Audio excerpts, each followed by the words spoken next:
आप सभी को जय मसीह की। आज परमेश्वर के वचन में आप सभी का स्वागत है। परमेश्वर पिता आज अपने वचनों के द्वारा आप सबको बहुत ऐसे आशीष को दे।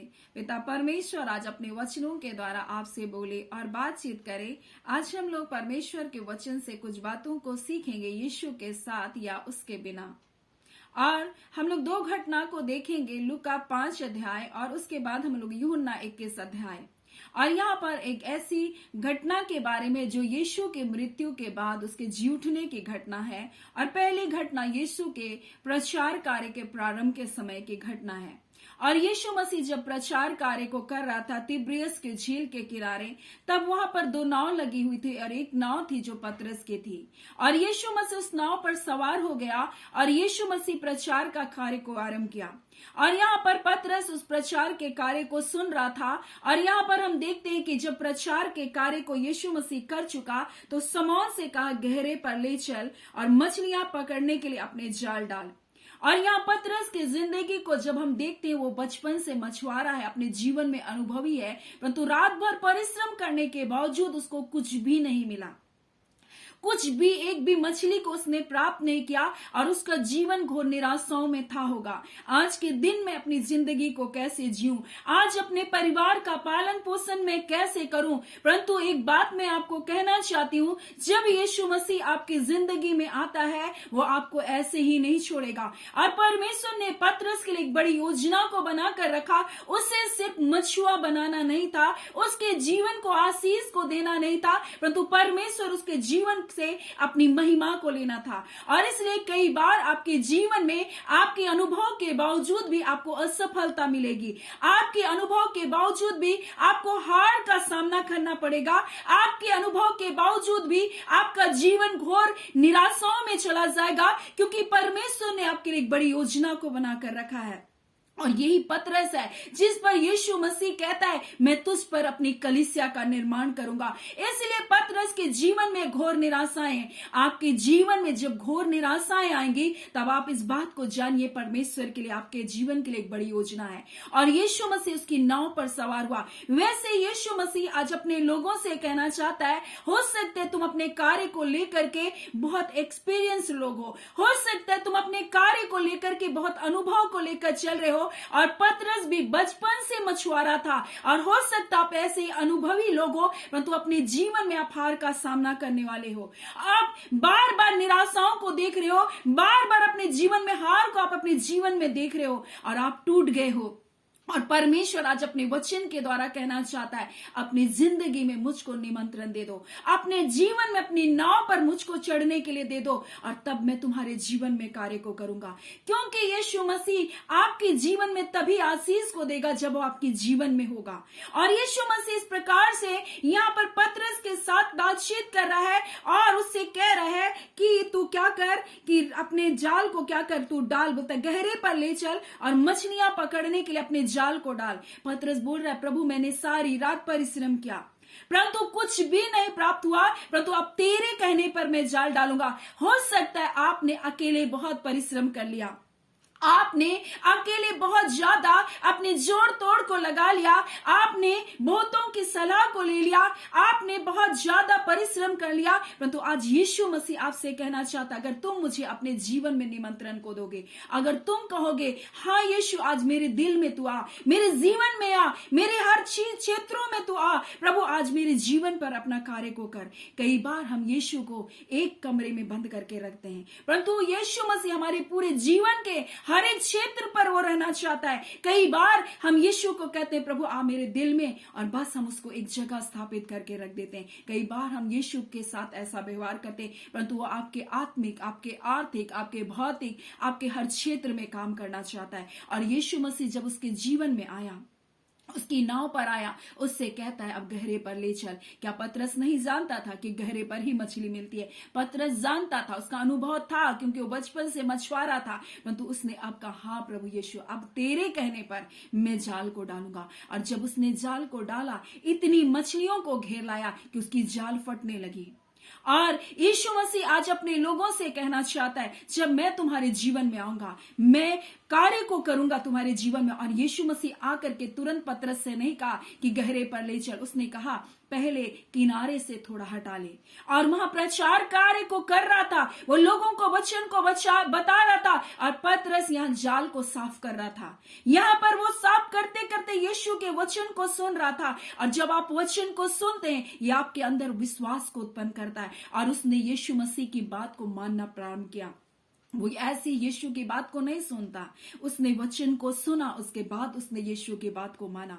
ऐसे यीशु अगर उससे कहता कि गहरे पर ले चल, तो क्या वो जाता? बिल्कुल भी नहीं जाता। परंतु वो किनारे से थोड़ा हट करके जब यीशु मसीह वचन को प्रचार कर रहा था, उसकी बातों को सुन रहा था, उसके अंदर थोड़ा थोड़ा विश्वास उत्पन्न हो गया। अब यीशु उससे कहता, अब गहरे पर लेकर चल। यहां इस प्रकार से लिखा है, जब वह बातें कर चुका, यानी प्रचार के कार्य को कर चुका, तब उसने शमौन से कहा कि गहरे पर ले चल। और शमौन क्या करता है? उत्तर देता है, हे प्रभु स्वामी, मैं सारी रात मेहनत की और कुछ ना पकड़ा, तो भी तेरे कहने से जाल डालूंगा। और जब यीशु के कहने से आप कार्य करेंगे, आपके जीवन में अनुग्रह का, उसी जगह जहां आपको कुछ नहीं मिला, उसी जगह आप आशीषों को पाएंगे। उसी जगह जहां आपका अपमान हुआ, उसी जगह परमेश्वर आपको सम्मानित करेगा। उसी जगह जहां लोगों ने आपकी कद्र नहीं की, उसी जगह परमेश्वर आपको सम्मान को दिलाएगा। उसी जगह जहां पर आप गिरे, परमेश्वर उसी जगह आपको उठाकर खड़ा करेगा। इसलिए यीशु मसीह को अपने जीवन में न्योता को दे दीजिए। और दूसरी घटना, जब हम यूहन्ना 21 अध्याय को हम लोग पढ़ते हैं, तो यहां इस प्रकार से लिखा, यीशु मसीह मर गया और जी उठा। और जब वो यीशु मसीह चेलों को मिला, उसके बाद यीशु मसीह उनके साथ नहीं था, परंतु वो चला गया था। तब इन्होंने सोचा, यीशु मसीह तो अब हमारे साथ नहीं है। तो इन्होंने क्या किया? यीशु मसीह का स्वर्गरोहण नहीं हुआ था उस वक्त, लेकिन यीशु मसीह पृथ्वी पर था। लेकिन उनके साथ ना होने के कारण ये जो 3.5 साल की सेवकाई को देखे, ये जो यीशु के संग संग रहे, यीशु के सीने पर सर रखकर सोए, ये जो यीशु के आश्चर्य कर्म को देखे, ये जो दुष्ट आत्माओं को छुटकारा पाते हुए देखे, ये जो रोगी को चंगा करते हुए देखे, ये यीशु की संगति में इतने समय बिताने के बावजूद ये क्या कर रहे हैं? 21 अध्याय में हम लोग पढ़ते हैं, तो ये क्या कहते हैं? किसका अगर हम लोग देखेंगे तो 3 में लिखा है, शमौन पतरस ने उनसे कहा, मैं मछली पकड़ने जा रहा हूं। उन्होंने उससे कहा, हम भी तेरे साथ चलते। अतः वे निकल कर नाव पर चढ़े, और उस रात कुछ ना पकड़ा, फिर कुछ ना पकड़ा। क्यों नहीं पकड़ा? क्योंकि इन्होंने यीशु की उपस्थिति को छोड़कर, यीशु की संगति को छोड़कर, परमेश्वर की महिमा करना छोड़कर, आराधना करना छोड़कर, प्रार्थना करना छोड़कर, परमेश्वर के उद्देश्य को पूरा करना छोड़कर, परमेश्वर की इच्छा के अनुसार चलना छोड़कर पुराने व्यवसाय में फिर से लौट गए। यीशु मसीह ने उनसे कहा, मैं तुम्हें मनुष्य को पकड़ने वाला मछुआ बनाऊंगा, परंतु ये फिर से उसी पुराने व्यवसाय में चले गए। इस कारण फिर इनको हार का सामना करना पड़ा, फिर से उस निराशाओं को इसको देखना पड़ा। इतने साल कई बार मसीह में आ जाने के बावजूद भी आप अपने जीवन में निराशाओं को देखना का कारण यही है कि आपने सब कुछ देखने के बावजूद भी उसकी उपस्थिति में जाना छोड़ दिया। सारे आश्चर्य कर्म को देखने के बाद, सारी भलाइयों को देखने के बाद, सारी भविष्यवाणियों को पूरा होते देखने के बावजूद आपने यीशु की संगति को छोड़ दिया, आप कलीसिया को छोड़ दिए, आप आराधना करना छोड़ दिए, आपने प्रार्थना करना छोड़ दिया। इसलिए फिर से वो घोर निराशा इनके जीवन पर आ गई।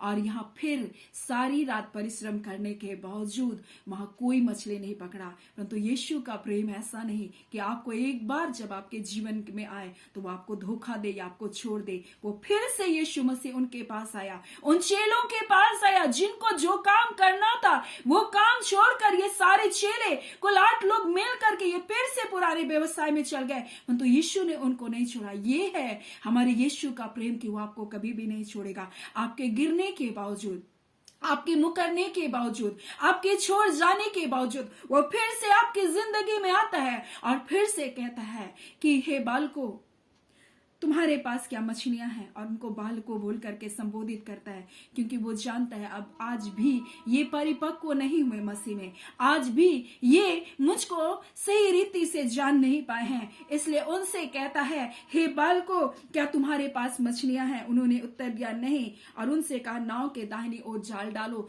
तो मैं तुमको बोलता है तो मछलियों को पाओगे।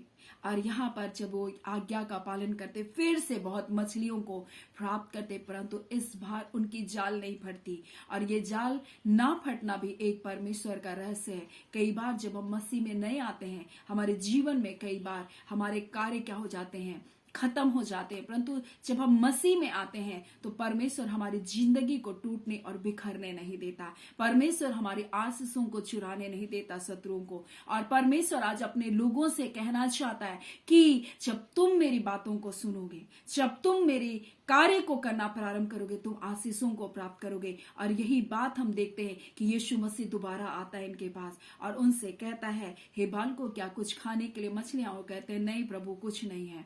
और जब यीशु मसीह के पास वो आते हैं तो यीशु मसीह उनके लिए तैयार आशीषों को रखा रहता है। यहाँ इस प्रकार से लिखता है, जब वो किनारे पर उतरे तो उन्होंने कोयले की आग पर उन मछली रखी हुई थी और रोटी देखी, और उन्होंने उनसे कहा, जो मछलियां तुम भी पकड़ी है उनमें से कुछ लाओ। और समौन पतरस ने डूंगी पर चढ़कर 153 बड़ी मछलियां से भर लिया और जाल किनारे पर खींचा। इतनी मछलियां होने पर भी जाल नहीं फटा। और यहाँ पर यीशु मसीह उनके लिए पहले से तैयार आशीषों को रखा हुआ था। और यीशु मसीह कहना चाहता है, आपने अपने से बहुत प्रयास किया, मैं तुम्हारे लिए आशीषों को रखा हूं, लेकिन तुम स्वयं परिश्रम कर रहे हो, तुम रात भर परिश्रम कर रहे हो। मैं तुम्हारे लिए भोजन बना करके, कोयले की अंगीठी पर तुम्हारे लिए मछलियों को पका करके, तुम्हारे लिए मैंने रोटियों को तैयार करके मैंने रख दिया है। मैंने तुम्हारे लिए तयशुदा आशीषों को रखा है। तुम क्यों चिंता करते हो अपने जीवन के लिए? तुम क्यों परेशान हो रहे हो अपने जीवन के लिए? तुम क्यों निराश हो जा रहे हो अपने जीवन के लिए? क्योंकि उसने आपके लिए आशीषों को तैयार करके रखा है। और इसलिए अपनी पुरानी जिंदगी में मत लौट कर जाओ। कई बार हम भी मसीह में आने के बावजूद हम घोर निराशाओं को देखते हैं तो हम सोचते हैं, पुरानी जिंदगी में जाते हैं, खुद से परिश्रम करते हैं, फिर से उन दरवाजों के पास जाते हैं, उनको खटखटाते हैं। लेकिन परमेश्वर कहता है, मैंने तुम्हारे लिए बड़ी आशीषों को रखा है। आगे मुझ पर विश्वास करो, मैं तुम्हारे लिए भलाई को रखा हूं। पीछे की ओर मत मुड़ो, उन बातों की ओर मत मुड़ो जो बातें तुम्हारे जीवन को, मैंने उन बातों से तुमको निकाला है। और आज यीशु मसीह अपने लोगों से कहना चाहता है, पतरस से पहले भी कहा, उसके साथ जिंदगी जीने के बाद, इन 3.5 साल की सेवकाई की शिक्षा के बाद वो फिर से पीछे मुड़े, परंतु यीशु ने वहां उनको भी नहीं छोड़ा और उनको सिखाया, मेरे बिना तुम कुछ भी नहीं कर सकते। मैं हूं तुम्हारे लिए तयशुदा आशीषों को तैयार करके रखा। मैंने तुम्हारे लिए अंगीठी जला कर रखा। मैंने तुम्हारे लिए भोजन तैयार करके रखा। मैंने तुम्हारे लिए भलाई को तैयार करके रखा। इसलिए तुम पुरानी जिंदगी में लौट कर मत जाओ, क्योंकि मैं तुमसे प्यार करता हूं। मैं तुमको ना छोड़ूंगा ना त्यागूंगा। कई बार आपके जीवन में ऐसी निराशाएं आकर आपको लगता है पहले की जिंदगी ही बेहतर था। यीशु के साथ कई वर्ष चलने के बावजूद, 3 साल 4 साल 5 साल चलने के बावजूद आप फिर से पीछे की ओर मुड़ने के जीवन की ओर जा रहे, तब यीशु फिर से आपके जीवन से कहना चाहता है, मैंने तुम्हारे लिए आशीष को तैयार कर रखा है। मेरे साथ तुम मेरी इच्छा के अनुसार तुम चलो, मेरी योजनाओं को तुम पूरा करते जाओ, और तब तुम अपने जीवन में भलाइयों को देखोगे, क्योंकि मैं पहले से तुम्हारे लिए तय करके आशीषों को रखा हूं, उन तैयार की हुई आशीषों को रखा हूं, और तुमको निराशा ना होना पड़ेगा। मैं तुम्हारी जिंदगियों को फटने नहीं दूंगा। मैं तुम्हारे जीवन की आशीषों को चुराने नहीं दूंगा। मैं तुम्हारे जिंदगियों को सुरक्षित रखूंगा। मैं तुम्हारी हालातों को बिखरने नहीं दूंगा। तुम्हारी परिस्थितियों को बिखरने नहीं दूंगा। तुमको लोगों के सामने तमाशा बनने नहीं दूंगा, क्योंकि मैं तुमसे प्यार करता हूं। ये परमेश्वर का वादा है। और वो अपने प्रिय लोगों से इन बातों को कहना चाहता है कि आप यीशु के बगैर कुछ भी नहीं कर सकते। यीशु के बगैर आपका अनुभव काम नहीं करेगा। यीशु के बगैर आपकी पुरानी जिंदगी का अनुभव भी, आपके बचपन से सीखा हुआ कार्य भी कई बार आपको असफलता देगा। लेकिन यीशु के साथ, उसके कहे के अनुसार जब आप कार्य को करेंगे, वो आपके जीवन में भलाई को लेकर आएगा। इसलिए अपने जीवन की नाव को उसके हाथों में सौंप दो और उसके कहे हुए वचनों का आप पालन करो। सो परमेश्वर पिता इन वचनों के द्वारा आप सबको बहुत ऐसे आशीष को दे। आमीन। आइए हम प्रार्थना करेंगे। धन्यवाद देते जीवते सच्चे सामर्थ्य खुदावन परमेश्वर पिता, प्रभु यीशु के नाम से पिता आपके निकटता, आपके हुजूरी में आते हैं पिता, जबकि खुदावन परमेश्वर पिता, हाँ पिता परमेश्वर, ये क्रिसमस का मौसम है खुदा प्रभु, जहां आपने हमसे प्रेम करके पिता अपने इकलौता बेटा यीशु मसीह को हमारे लिए दे दिया पिता। वही प्रेम के कारण परमेश्वर पिता उसने अपने शरीर के एक कतरा लहू को बहाया ताकि हम पापों, अपराधों, गुनाहों से, उन बंदिशों से, शैतान की युक्तियों से हम आजाद हो सके पिता। इसलिए आप चाहते प्रभु जी, हाँ पिता, आपका वचन कहता है प्रकाशित वाक्य में, मैं द्वार पर खड़ा हुआ खटखटाता हूं, जो कोई अपना हृदय को, अपना जीवन को, हाँ पिता, मेरे लिए खोलेगा, अपने जीवन की नैया को मेरे हाथों में सौंपेगा, मैं उस पर आऊंगा और उनके जीवनों को आशीष को दूंगा। ऐ खुदावन परमेश्वर, और जितने लोग अपने हृदय को आज खोल रहे और आपको अपना उद्धार करता, अपना पापों को क्षमा करने वाला, अपना छुटकारा देने वाला करके स्वीकार कर रहे प्रभु, आप एक एक की जिंदगियों में आप प्रवेश करें पिता। इनके पाप, इनके अपराध, इनके गुनाहों को आप क्षमा कीजिए पिता, और कृपा कर अपने बेटे के लहू से इनके गुनाहों को क्षमा करके प्रभु जी अपने राज्य में इनको स्वीकार करे पिता। इनके जीवन में भलाइयां और आशीषों को दिखाए पिता। और पिता, हम इस घड़ी प्रार्थना करते, जितने लोग रोग दुख बीमारियों में, नाना प्रकार के संकटों में, यीशु के नाम से प्रभु जी इनसे आजाद होने पाए और आपके नाम की महिमा होने पाए। हम आपका धन्यवाद करते हैं पिता, आपने प्रार्थना सुना, प्रार्थना आपके बेटे यीशु के नाम से हम मांगते हैं, दया सुने, अनुग्रह से ग्रहण कर लीजिएगा, आमीन। परमेश्वर पिता आप सबको बहुत ऐसे आशीष को दे, आमीन।